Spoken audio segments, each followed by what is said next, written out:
What's going on, guys? Welcome back to another video on Buy Sell Cars TV.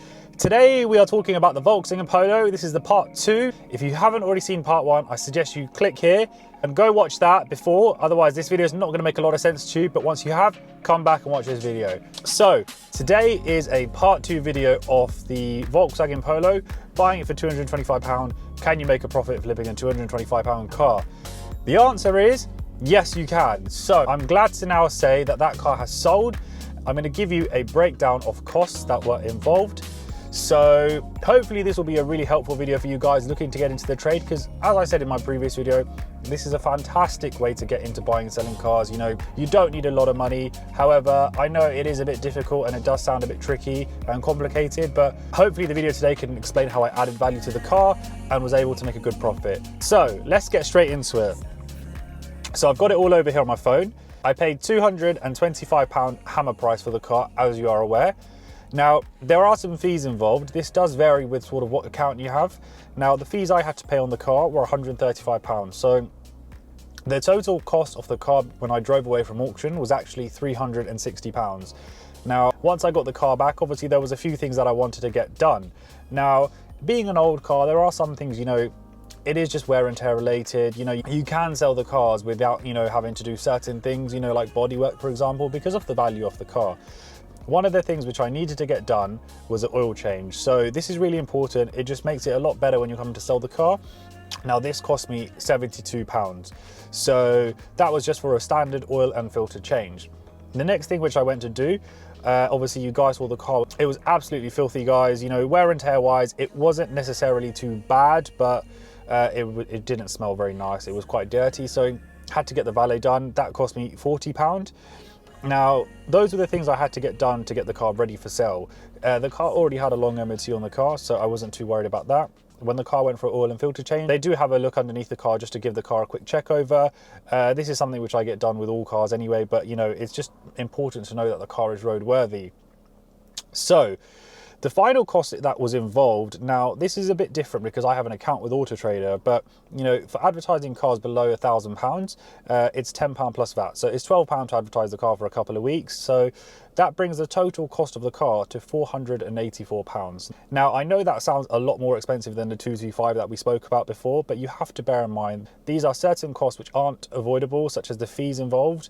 And of course, you know, things like getting the oil filter and valet, that's just you prepping the car. So it's the way I look at it, it's adding value to the car. Now, how much should I sell the car for? Well, I advertised it for £995, and I'm glad to say that I sold it for asking price. Now, I did have a couple of time wasters on the car. You know, it's part of the business, guys, right? I had 3 people come to look at the car. The first person was really a tire kicker, and so was the second. But the young lad who bought the car, you know, he came down, I think, all the way from Plymouth. You know, he was really happy with the car. You know, I showed him everything beforehand, and I told him a bit about it. So, you know what you're buying. I don't want to sell people any dreams, because equally, people need to understand they are buying a used car.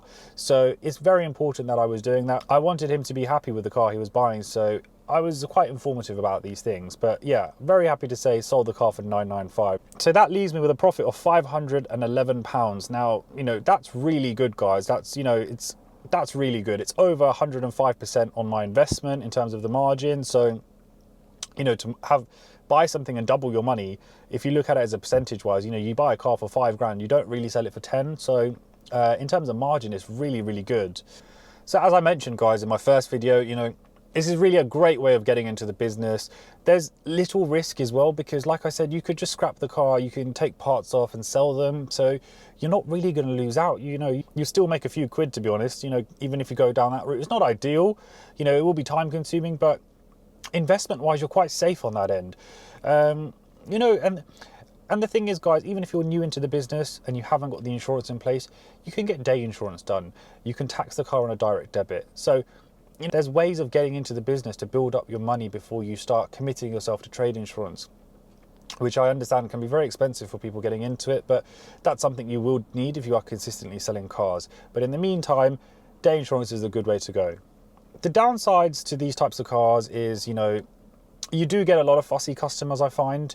I don't know why that is, but you know, you do get the types of people who just tire kickers. they're really fussy over things on the bodywork. You know, you have to remember, if you're buying a car for £1,000, the important thing is the mechanical side of things, not necessarily the cosmetic things. So I think some people just don't understand that. Equally, you know, when people do come to look at a car, they base it on what they can see. Now, obviously, if you can see if the car's in bad condition, you might think mechanically it's not in good condition, but that's not the case always. So I think it's difficult sometimes to get that across to people. But, you know, that's just one point. The other downside is there's a lot more running around involved. What I mean is, not always, but a lot of the times there's small niggly things which will need rectifying to get the car ready for sale.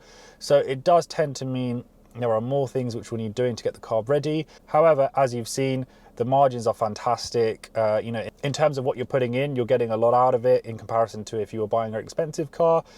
Be it though, obviously, if you buy a more expensive car, you might make a smaller percentage margin, but however, the actual profit made would be greater.